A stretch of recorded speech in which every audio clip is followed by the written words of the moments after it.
وأصحابه ومن تبعهم بإحسان إلى يوم الدين. أما بعد. kaum muslimin wal muslimat rahimani wa rahimakumullah. Alhamdulillah, kembali kita memuji Allah Subhanahu wa taala di subuh hari ini. Kita diberikan nikmat oleh Allah Subhanahu wa taala, dimudahkan untuk menunaikan sholat subuh berjamaah dan dimudahkan untuk kembali berkumpul melanjutkan pembahasan kita kaji kitab Al-Usul Al-Thalathah karya Syekh Muhammad bin Abdul Wahhab rahimahullah. Pada pertemuan sebelumnya kita telah membahas jenis ibadah yang kedua dari ibadah-ibadah yang diperintahkan oleh Allah Subhanahu wa taala, yaitu ibadah berdoa. Sudah kita bahas pada pertemuan sebelumnya. Selanjutnya penulis menyebutkan ibadah yang ketiga, ya, ibadah apa? Sebelumnya ibadah yang ketiga, ya, kita sebutkan, yaitu takut kepada Allah. Ini sudah kita bahas. Kemudian beliau menyebutkan ibadah yang lain, yaitu ar-raja. Ar-raja, ya.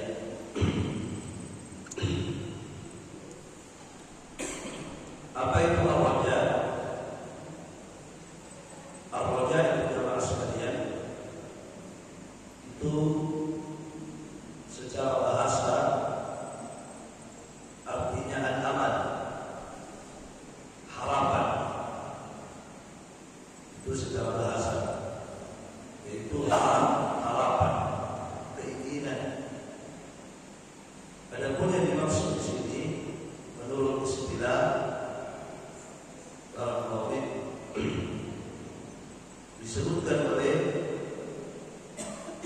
Syekh Shalih Al-Utsaimin hafizahullah taala. Beliau mengatakan yang dimaksud ar-raja adalah huwa amalul 'abdi li rabbih fi husulil maqsud, yaitu harapan seorang hamba kepada Tuhannya.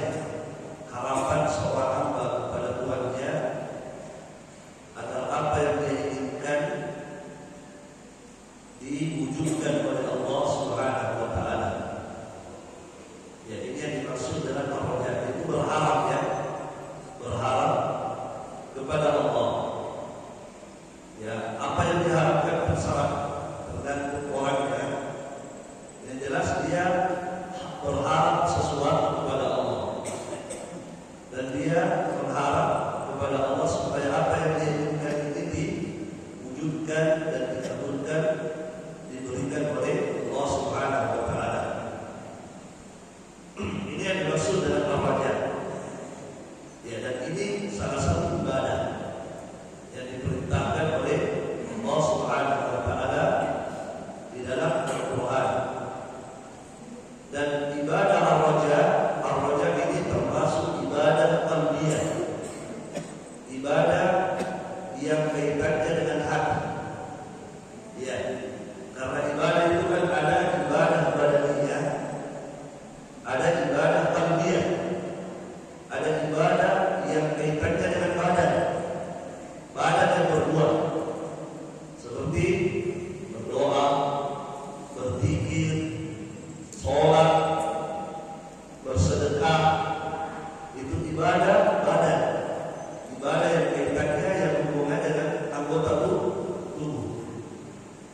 ibadah yang kaitannya dengan hati, namanya ibadah qalbiyah, ibadah hati. Iya, hatinya yang beribadah. Contohnya apa? Seperti yang sudah kita lewati, takut. Ada rasa takut kepada Allah, maka adanya takutnya kepada Allah di hatinya itulah ibadah. Ibadah dia kepada Allah. Ya, cinta kepada Allah ini ibadah hati.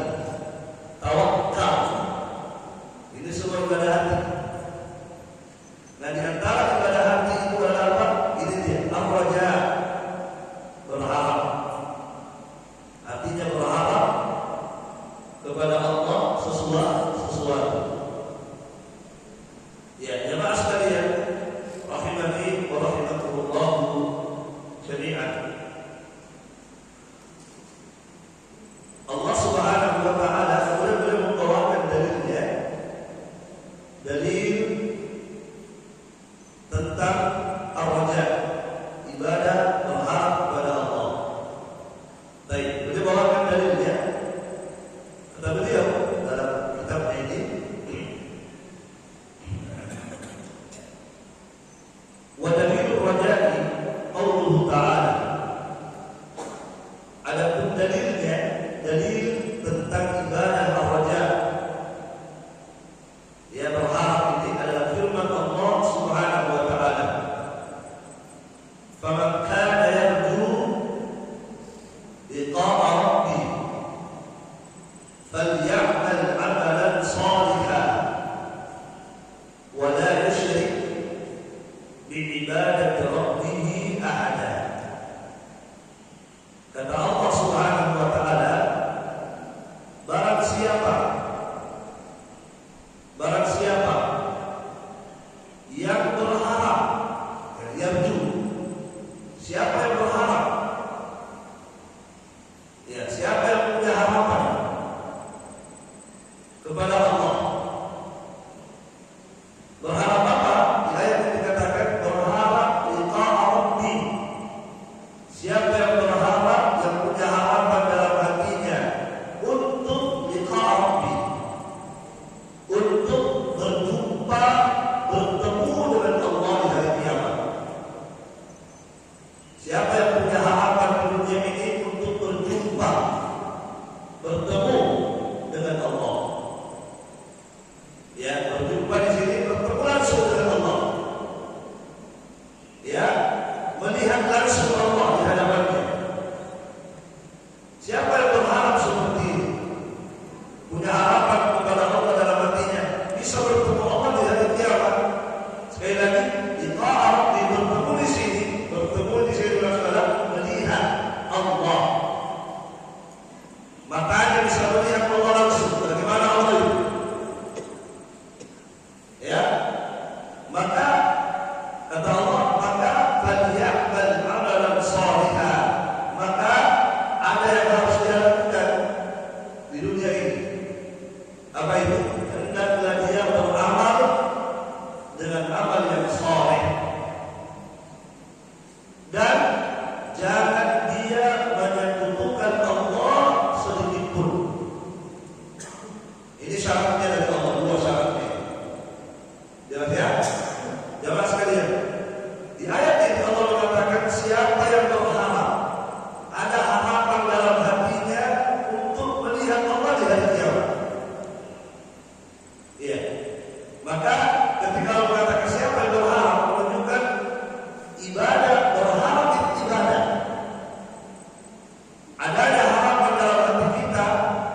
Jemaah sekalian muslimin wa rahimakumullah. Tentunya kita semua, setiap dari kita itu ada harapan-harapannya kepada Allah. Saya yakin. Setiap dari kita ada harapannya, ada keinginannya kepada Allah, berharap sesuatu kepada Allah. Maka itu bagus. Ya, itu bagus. Usahakan kalau ada sesuatu berharap kepada Allah. Nah, jamaah sekalian, apa yang paling bagus kita harapkan kepada Allah? Sekali lagi, karena setiap dari kita pasti ada harapannya kepada Allah. Berharap ini kepada Allah, berharap banyak. Tapi kebanyakan kita harapannya kepada Allah, harapan-harapan dunia. Allah, saya berharap bisa jadi caleg. Ya, ya Allah, saya berharap. Ya sebenarnya tidak. Artinya orang kalau sudah ada harapan kepada Allah itu sudah ibadah. Ibadah. Iya, banyak berharap itu bagus. Ya Allah, saya berharap. Banyak sekali harapan yang bagus itu. Karena Allah suka.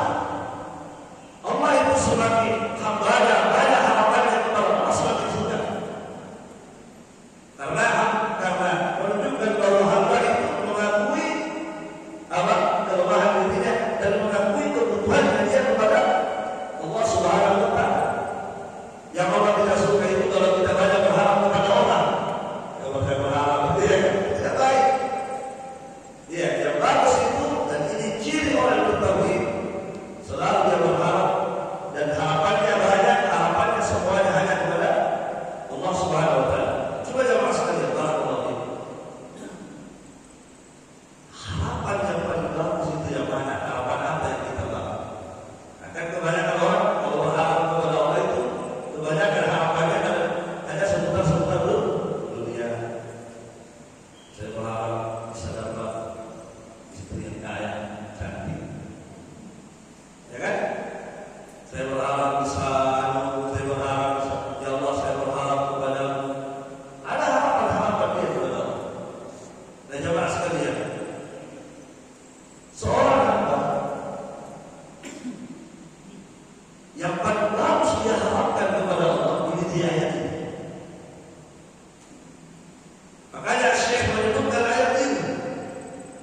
Kenapa? Karena inilah harapan yang paling bagus.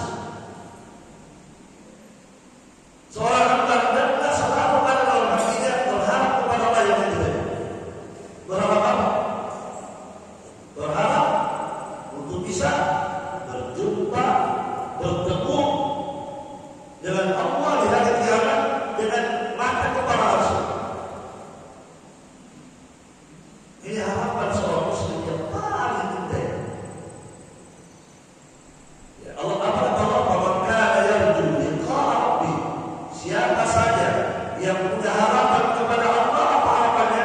Liqa'a rabbih, bertemu dengan Allah, bertemu dengan Tuhannya yang menciptakan dia, yang mengatur dia, yang memberi rezeki kepada dia selama ini.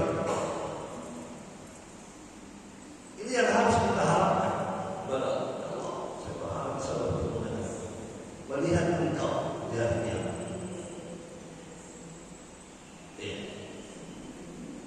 Nabi sallallahu alaihi wasallam dalam doa-doanya itu seringkali dia berdoa, seringkali dia meminta kepada Allah. Apa yang Nabi sering minta kepada Allah? Di antara doa yang sering Nabi minta, Allahumma inni as'aluka ladzatan nazar ila wajhikal karim.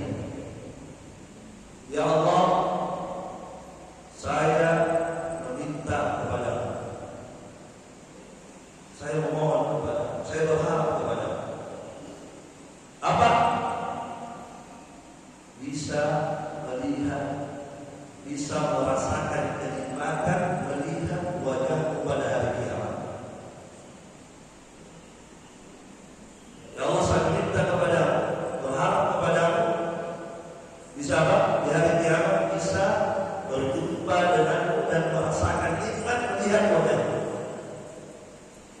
Ini doanya Nabi sallallahu alaihi wasallam.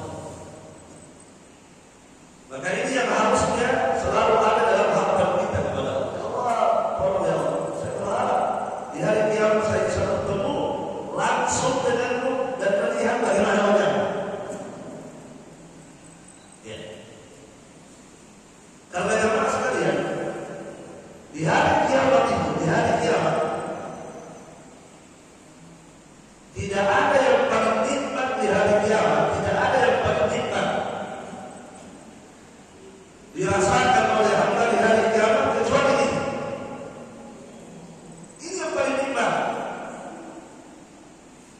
bisa bertemu Allah dan melihat bagaimana wajahnya Allah Subhanahu wa taala. Allah punya wajah. Iya. Barakallahu fiik. Cuma kita tidak tahu seperti apa wajah Allah. Karena kita belum pernah melihatnya, belum pernah ada melihat wajah Allah, termasuk Nabi Muhammad belum. Nanti wajah Allah bisa dilihat ketika sudah mati. Di dunia ini tidak ada yang bisa melihat wajah Allah, tidak bisa dilihat. Kata Nabi sallallahu alaihi wasallam, innakum lan taraw rabbakum hatta tamuta. Sesungguhnya kalian ini itu tidak akan pernah bisa melihat Allah sampai kalian mati. Nanti kita meninggal baru bisa melihat bagaimana wajah Allah Subhanahu wa taala. Nabi ketika Isra Mi'raj, ketika Nabi Isra Mi'raj menerima perintah sholat, bertemu dengan Allah, menerima perintah sholat, apakah Nabi melihat Allah itu? Tidak, Nabi hanya mendengar suara, tapi tidak bisa melihat Allah. Makanya Nabi ditanya, hal ra'aita rabbak? Ya Rasulullah, apakah kau melihat Allah saat itu? Maka Nabi mengatakan, nurun an-nabrah. Nurun an-nabrah. Cahaya, ada cahaya menghalangi. Bagaimana bisa saya melihat Allah? Ada cahaya. Tidak bisa. Ada cahaya menghalangi saya untuk melihat wajah Allah Subhanahu wa taala. Nabi Musa ketika datang kepada bukit Tur Sina beribadah, bercakap dengan Allah, berjumpa dengan Allah, maka Nabi Musa berkata di Al-Quran, "Arini anzur ilaik."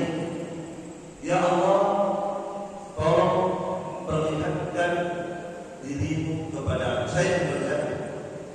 Apakah kalau qala lan tarani? Maka Allah mengatakan, wahai Musa, lan tarani, engkau tidak akan pernah bisa melihat di dunia ini. Tidak bisa. Ya. Kita tidak bisa melihat Allah dulu. Kalau Allah berkata sudah akan ketemu Allah, itu mustahil. Atau dia berkata saya tidak, di dunia ini tidak pernah ada yang bisa melihat Allah Subhanahu wa taala. Ya, nanti di hari kiamat baru bisa dilihat Allah. Tapi apakah semua orang di hari kiamat bisa melihat Allah? Tidak. Tidak bisa. Tidak semua orang bisa melihat Allah di hari kiamat. Dan jamaah sekalian, kita tidak tahu apakah kita termasuk orang yang bisa melihat Allah atau tidak, kita tidak tahu. Yang jelas di hari kiamat tidak semua orang bisa melihat bagaimana wajah Allah. Dan semua orang bisa. Makanya Allah mengatakan di Al-Quran, ya, apa yang di Al-Quran itu? Ada ayat kedua itu yang disebutkan bahwa mereka ketika ingin melihat Allah, Allah langsung dijari. Allah langsung dijari. Ada di ayat ini. Apa ya? Apa ya? Lupa saya. Di juz 30. Ya. Tidak bisa mereka melihat Allah. Baik. Nah, jamaah sekalian, kenapa? Karena melihat Allah di hari kiamat itu nikmat. Itu salah satu nikmat yang Allah berikan. Sehingga orang-orang yang bisa melihatnya itu bukan orang sembarang. Bukan orang sembarang. Sama di dunia ini, Pak. Ya, siapa yang bisa? Tidak semua orang bisa ketemu. Siapa? Tidak semua orang bisa ketemu langsung berdialog, berhadapan, melihat dengan orang-orang yang terkenal, kan? Orang-orang yang hebat baru bisa ketemu. Apalagi Allah Subhanahu wa taala. Allah tidak akan pernah mengizinkan melihat wajahnya kecuali orang-orang yang Allah muliakan. Orang-orang pilihan. Maka siapa yang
sudah merasakan, semua sudah merasakan bagaimana nikmatnya makanan di surga, bagaimana nikmatnya tempat tidur di surga, bagaimana nikmatnya karpet, permadani, bidadari, semua sudah merasakan nikmatnya surga.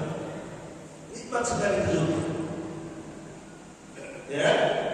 Nah, di situ Allah berkata, wahai kalian yang sudah merasakan nikmat surga, maukah aku tambahkan nikmat untuk kalian? Saya mau tambah nikmatnya kalian. Mau? Maka mereka berkata, ya Allah, alam tubayyin wujuhana, alam tudkhilna al-jannah wa tubaidana min-nar, ya Allah, bukankah Engkau telah memutihkan wajah kami, sudah membuat wajah kami putih, dan ada wajah putih, ada wajah hitam, dan dari kiamat. Ya Allah, bukankah Engkau sudah menjadikan wajah kami putih bercahaya? Ya Allah, bukankah Engkau sudah masukkan kami ke surga dan Engkau selamatkan kami dari neraka? Ya Allah, ini sudah nikmat luar biasa. Nikmat apa lagi itu? Ini bagi kami luar biasa sudah. Apa lagi nikmat itu? Itu kata Pak surga. Nikmat apa lagi itu? Kami rasa itu luar biasa sudah. Ketika kami sudah dimasukkan ke surga dan diselamatkan dari neraka, itu kan sudah nikmat besar. Apa lagi ya Allah? Kata Nabi SAW, fayaksibul hijab. Maka Allah pun menyingkap tirai. Allah kemudian menghilangkan tirai yang selama ini menghalangi hamba melihat Allah. Tiba-tiba Allah hilangkan itu tirai. Disebutkan ya oleh Nabi Al-Abadi, itu tirai kalau tidak proses ya. Yang jelas Nabi mengatakan, maka Allah meninggalkan itu hijab, menghilangkan tirai yang selama ini menghalangi hamba melihat Allah. Ketika Allah Subhanahu wa Ta'ala meninggalkan itu tirai, terlihatlah wajah Allah. Siapa yang melihat wajah Allah? Penghuni surga.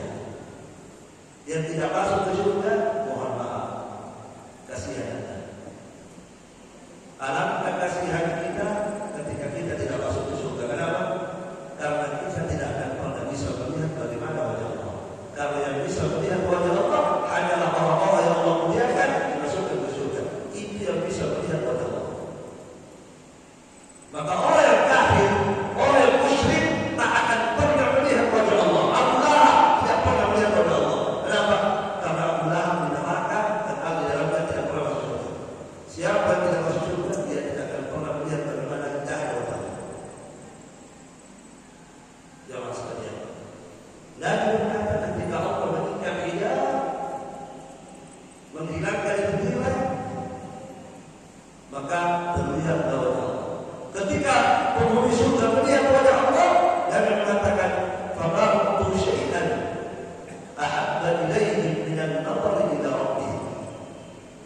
Maka tidak ada suatu nikmat yang diberikan kepada mereka yang lebih mereka cintai daripada nikmatnya melihat wajah Allah. Mereka sudah merasakan nikmat surga kan? Sudah merasakan bidadari, sudah merasakan makanan, sudah merasakan minuman, sudah merasakan hubungan suami istri. Itu nikmat sekali di surga itu. Luar biasa itu. Subhanallah. Bagaimana hidangan surga itu? Bagaimana susu yang ada di surga? Bagaimana madu yang ada di surga? Bagaimana pisang? Ada semua yang ada di dunia ini, ada semua di surga itu. Semua yang ada di dunia ini ada di surga. Tapi nikmatnya beda, rasanya beda. Beda. Kalau di sini ada anggur, di sana ada anggur. Anggurnya surga beda dengan anggurnya dunia. Beda sekali rasanya. Namanya sama, tapi rasanya berbeda. Kalau di dunia ini orang merasakan nikmatnya berhubungan suami istri, ya kan?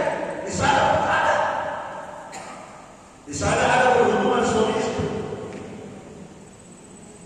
Dan sangat nikmat di sana jemaah, nikmat sekali. Kenapa nikmat Pak?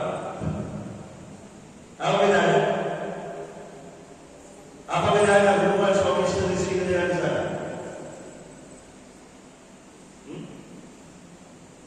Apa bedanya? Di sana disebutkan benar dalam hadis tidak ada walaunya. Tidak ada walaunya. Dan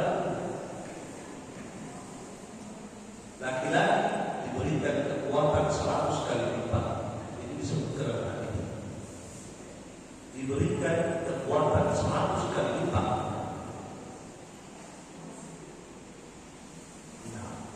Yang ada nikmat terus, tidak ada berhentinya nikmat, tidak ada futur. Kalau di dunia ini kan, karena kumpulan ini kurang orang, kumpulan ini ya selesai. Kan begitu Pak ya? Setelah itu Mas Doyo sudah selesai. Tapi kalau di sana tidak ada. Disebutkan umurnya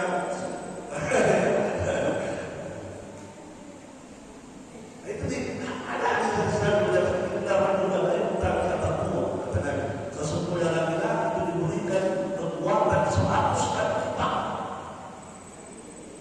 Mampu dia melakukan kepada 100 bisa. Ya.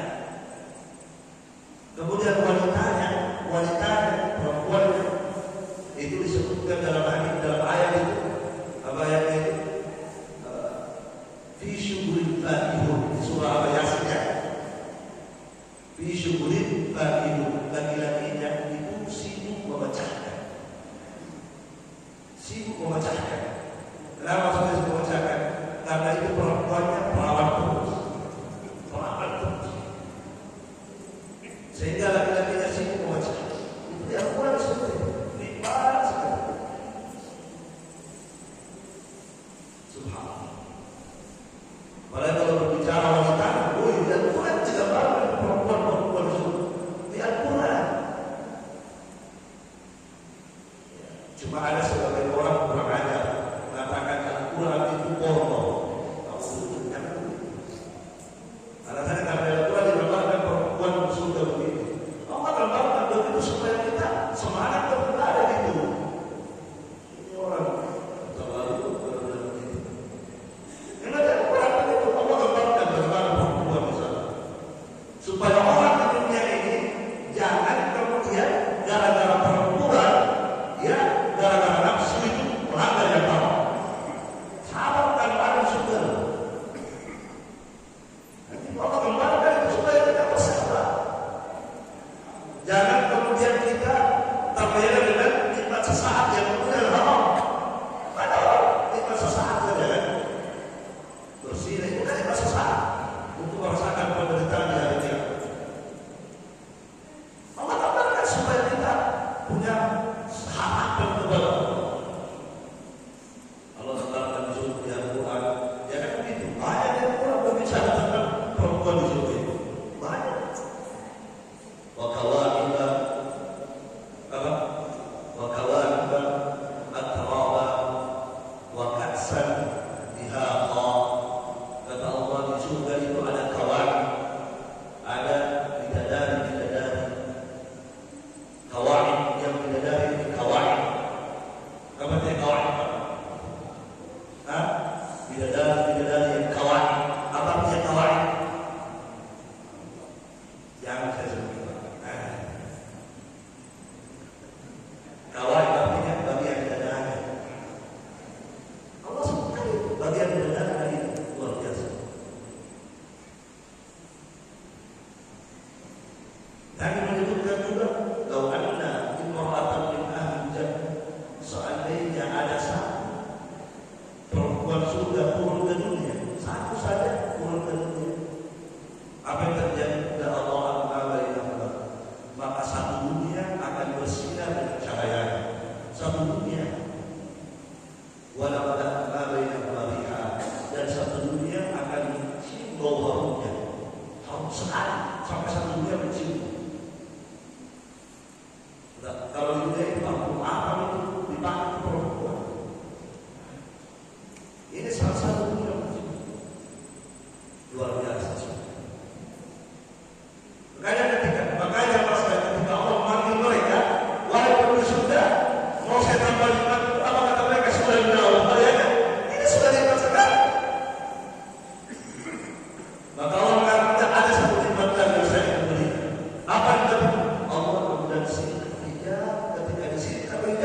melihat wajah Allah, Nabi berkata, ketika mereka melihat wajah Allah, maka tidak ada yang mereka rasakan nikmat kecuali.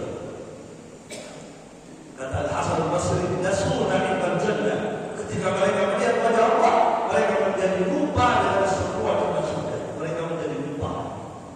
Kan biasanya begitu ya. Kalau ada nikmat yang nikmat, kita lupa yang lain. Sama dengan orang yang menghirami. Kalau ada istri lupa istri namanya. Itu kan tidak baik, itu tidak benar, itu boleh begitu. Begitu juga sama sekali. Ada lebih nikmat, maka kita lupa yang nikmat. Ada lebih nikmat, maka kita lupa ya. Saking nikmat kalau dia wajah Allah, sampai mereka lupa dengan bidadarinya. Ya, dan lupai bidadarinya, dan lupai kan mereka, lupai mana? Dia lupa semua. Kenapa dia merasakan betapa nikmat melihat Allah? Sampai mereka tidak beranjak, tidak mau beranjak dari tempat. Bagaimana tidak nikmat sama sekali? Bagaimana tidak nikmat? Selama kita di dunia ini, yang kita tahu kita baca ayatnya. Allah bilang begini. Bagaimana Allah? Kita tidak tahu. Tiba-tiba Allah perlihatkan dirinya kepada kita. Masya Allah.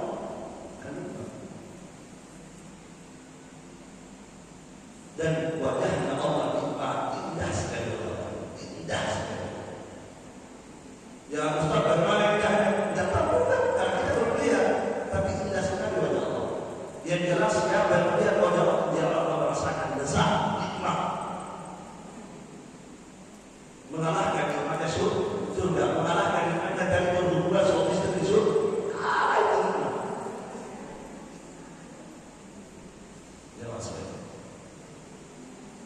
Inilah yang harus selalu ada dalam harapan kita kepada Allah. Ini harap selalu ada di hati kita, berharap ya Allah. Jangan selalu berharap jadi caleg, jadi ini. Itu harapan rendah. Seorang mukmin itu yang diharapkan yang tinggi. Apa yang paling tinggi dia? Ini yang paling tinggi berbuat. Bisa melihat Allah, bisa melihat bagaimana indahnya wajah Allah. Ini harapan yang besar. Alangkah kasihannya seseorang di dunia tidak bisa melihat Allah, di hari kiamat juga tidak. Iya. Barakallahu fiikum. Baik. Jemaah sekalian rahimani wa rahimakumullah. Nah, di ayat ini dikatakan siapa yang berharap ingin melihat Allah di hari kiamat, maka apakah cukup berharap? Apakah cukup berharap? Kan tidak. Harus ada usaha.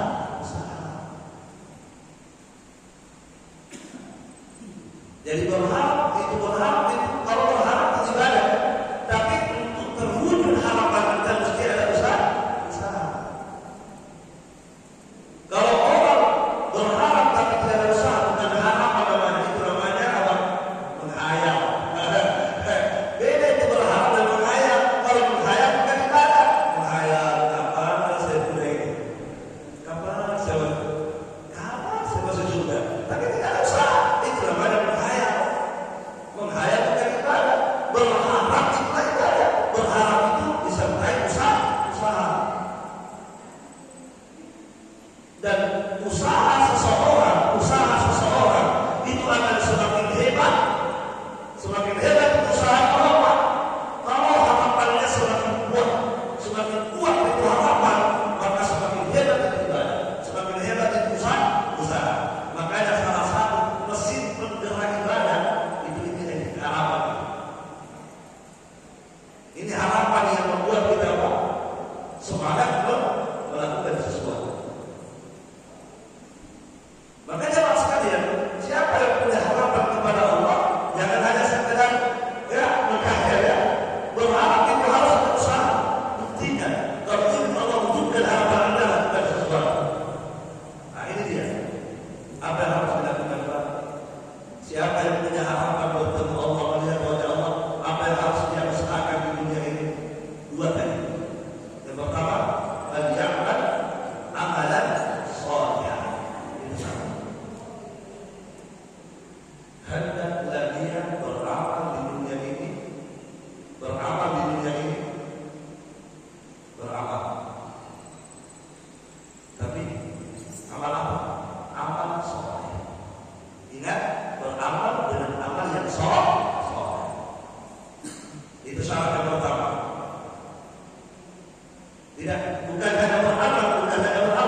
Pertanyaannya, yang mana itu amal soleh? Yang mana itu dikatakan amal soleh? Amal itu nanti dikatakan amal soleh kalau memenuhi dua syarat. Itu baru disebut amal soleh. Yang pertama, amal itu dikerjakan ikhlas karena Allah. Ikhlas dilakukan, itu baru disebut amal soleh. Anda sholat ikhlas, baru amal soleh namanya. Puasa ikhlas, sedekah ikhlas, itu baru amal soleh. Yang kedua, ittiba, mengikuti sunnah Nabi, mengikuti cara Nabi, mengikuti tuntunan Nabi, bukan buat cara sendiri. Saya mau sholat maghrib 4 ikhlas, tidak tegang 4. Saya mau kalau sholat subuh, saya mau menghadap ke timur saya ikhlas Ustaz, tapi saya mau ke timur, saya tidak suka ke barat. Saya lebih khusyuk kalau ke timur. Itu bukan amal soleh. Jadi nanti dikatakan amal soleh kalau dua itu ikhlas Anda lakukan itu amal. Yang kedua, mengikuti tuntunan. Jangan buat sendiri. Itu baru disebut amal soleh. Ini syaratnya.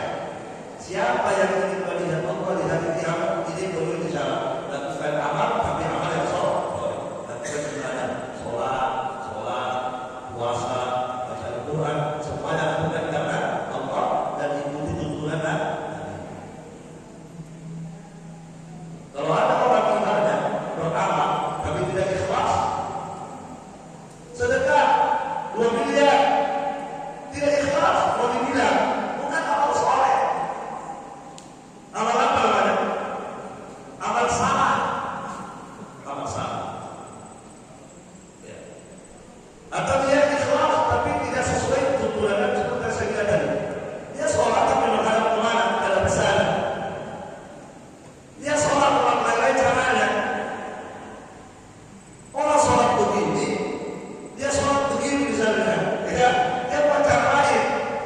Ini kayaknya lebih coba. Kalau saya begini, lebih alam dari buat sendiri cara-cara keluar dari tuntunan Nabi.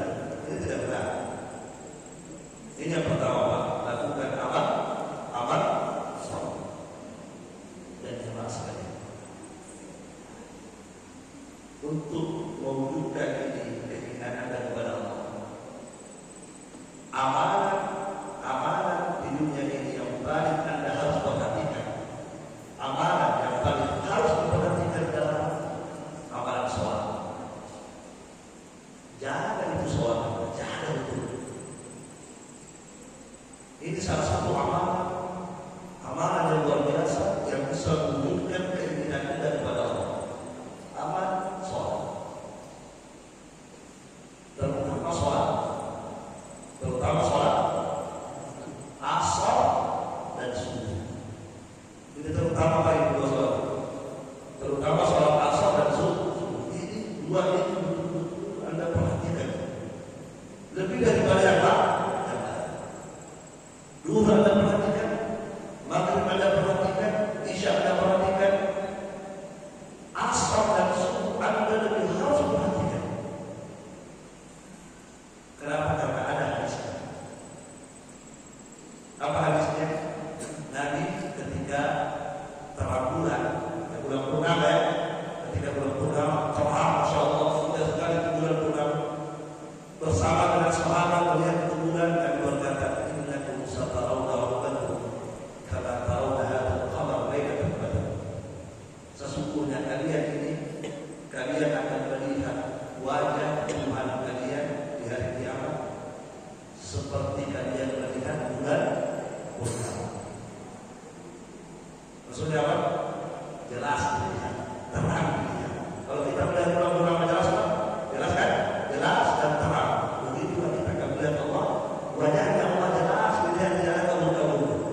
Begitulah kita melihat Allah.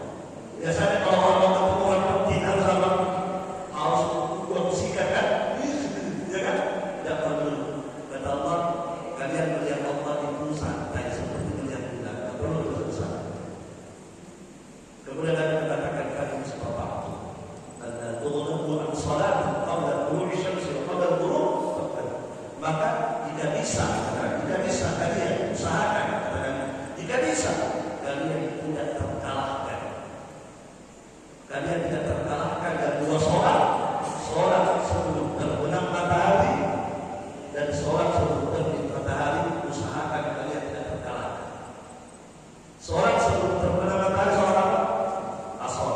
Sholat sebelum terbit matahari subuh. Usahakan kalian tidak terkalahkan. Maksudnya apa? Terkalahkan, tidak terkalahkan oleh tidur, tidak terkalahkan oleh pekerjaan. Kenapa dua sholat ini? Dan disebutkan ini sholat biasanya paling susah dilakukan. Kalau sholat asar berapa susah? Kata para ulama karena waktu orang selesai bekerja, mau istirahat. Sehingga orang biasanya dia kalau sudah terlalu tunggu siang, mau bangun itu susah. Subuh pun demikian, waktu tidur. Maka Nabi mengatakan kalau bisa ini kalian tidak terkalahkan. Jangan sampai terkalah. Nah ini harus dijaga soal asal dan subuh. Kalau bisa Pak, kalau bisa jangan pernah masuk di sholat ini. Siap-siapkan diri kalian sebelum azan langsung siap. Usahakan dua sholat ini jangan pernah masuk. Jangan pernah masuk. Ustaz kalau sholat lain boleh? Kan tidak ada begitu maksudnya. Ini jaga betul itu semua. Ustaz, berarti kalau itu Rasulullah yang lain tidak usah. Jangan kalau saya kan bukan maksud saya. Mari dijaga gitu. Ini berarti diperhatikan. Kalau yang lain mungkin asal baru mati, ya kan? Setelah itu ke masjid, ya akhirnya tidak dapat sholat sunnah, ya kan? Tidak masuk kan tidak dapat sholat sunnah. Kalau yang ini tidak akan begitu. Usahakan jangan masuk jadi dua. Istilah nah, Bapak, jelas ya? Nah, kenapa? Apa hubungannya ini? Kenapa? Apa hubungannya ini? Tadi kan pertama dari sebut pertamanya apa kan? Setelah kita bisa ini hubungannya jelas. Artinya kalau Anda yang melihat Allah dengan jelas, maka ini dua dari perhatikan. Ini amal yang harus diperhatikan. Dan harus sholat apa dari sholat? Ikhlas. Lakukan ini sholat ikhlas dan sesuai tuntunan. Yang kedua dari syaratnya apa? Kalau ini bertemu Allah di hari kiamat, wala yusyrik bi ibadati rabbih ahad. Jangan pernah berbuat syirik di dunia ini.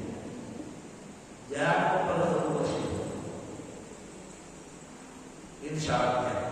Kalau Anda sudah berbuat syirik di dunia ini dan tidak tobat, sekalipun Anda menjaga sholat, tidak ada gunanya percuma. Karena syaratnya melihat wajah Allah ini tidak boleh ada syirik tidak boleh syirik di dunia ini. Kalau ada orang sudah berbuat syirik di dunia ini kalau tidak tobat, tidak bisa. Makanya Abu Lahab tidak bisa, karena Abu Lahab syirik. Abu Thalib syirik. Semua orang berbuat syirik di dunia ini tidak bertobat di hari kiamat tidak akan pernah melihat wajah Allah Subhanahu wa taala. Makanya dakwahnya Nabi itu selalu dakwah tauhid dan bahaya kesyirikan. Selalu mengingatkan jangan syirik. Ya, barakallahu. Jadi jangan sekalian ini haram yang paling harus kita dahulukan di dunia ini. Harapan berharap kepada Allah supaya bisa bertemu dengan Dia di hari kiamat dan melihat bagaimana kita wajah Allah Subhanahu wa taala. Cukup sampai di sini, Pak. Sudah lewat.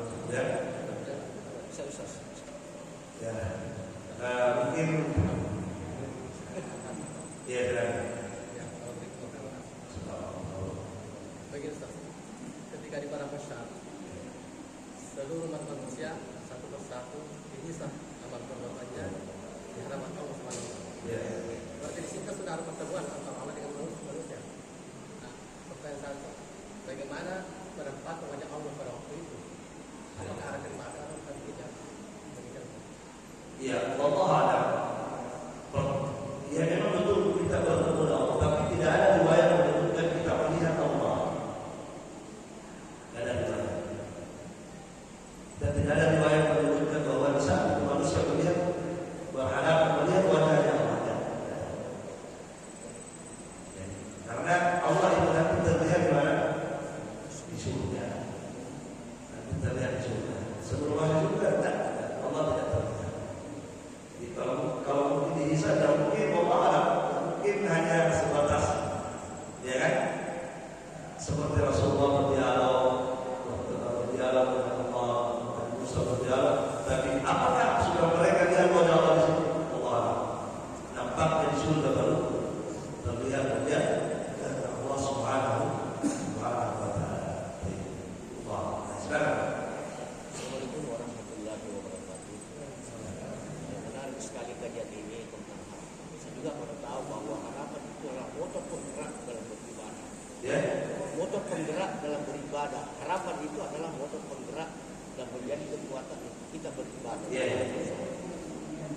Pertanyaannya sekarang saya ingin tahu bahwa bagaimana mengasah ini harapan supaya tumbuh dan berkembang dalam perjalanan kita dalam berusaha untuk mencapai masuk golongan itu, melihat wajah Allah itu dengan syarat tidak musyrik itu. Ini bagaimana Ustaz kita mengasah diri, membina diri supaya kita bisa termasuk golongan itu melihat wajah Allah. Baik. Ya, jadi pertanyaannya bagaimana cara mengasah ini harapan, begitu ya, supaya harapan ini muncul dan kuat begitu. Ya, baik. Tergantung apa yang kita harapkan. Pertama kita harus tergantung apa harapan kita harapkan. Kalau Anda misalnya berharap surga, supaya kuat itu harapan, supaya kuat itu keinginan untuk masuk surga, bagaimana caranya? Anda harus belajar bagaimana kita masuk surga. Baca, belajar, masuk surga. Kalau kita sudah tahu masuk surga, di situ akan lahir harapan besar. Kalau sudah lahir harapan besar, maka akan lahir apa? Lahir kehebatan dan kesungguhan dalam bertobat. Kan begitu. Kalau sudah tumbuh harapan kita, besar harapan kita kepada surga, orang yang besar harapannya kepada surga pasti apa? Santai? Tidak. Cuma untuk menjadikan harapan kuat dan besar, bagaimana caranya? Pelajari apa yang kita mau. Paham ya? Iya. Seperti yang saya sebutkan, ada orang yang berharap surga. Orang yang berharap surga, kalau dia tidak tahu surga, itu harapannya lemah. Dalam artinya, saya mau surga, tapi kalau masuk, kalau tidak, dia tidak lemah harapannya. Kenapa? Karena kita tahu surga. Bagaimana caranya supaya harapan itu hebat, kuat? Itu tadi pelajari. Cari tahu surga seperti apa. Ya kan begitu. Kalau kita sudah tahu, pasti apa harapan kita ada usaha. Pasti saya mau, saya baca. Ya kan? Malah benar-benar tentang berhubungan suami istri bagaimana. Saya mau. Ya kan? Iya. Kalau orang tua itu pasti. Saya buat dulu, saya harus. Kalau selama ini saya balas-balas terus harus tetap ke masjid. Supaya apa? Supaya bisa ada begitu di surga. Nah ya kan? Tunggu itu. Sebab kita dia kan pasti kuat apa itu. Nah bagaimana kata ilmu ini? Ilmu apa yang kita inginkan kepada Allah? Ilmu ini. Nah, orang berharap apa? Nah orang berharap apa? Di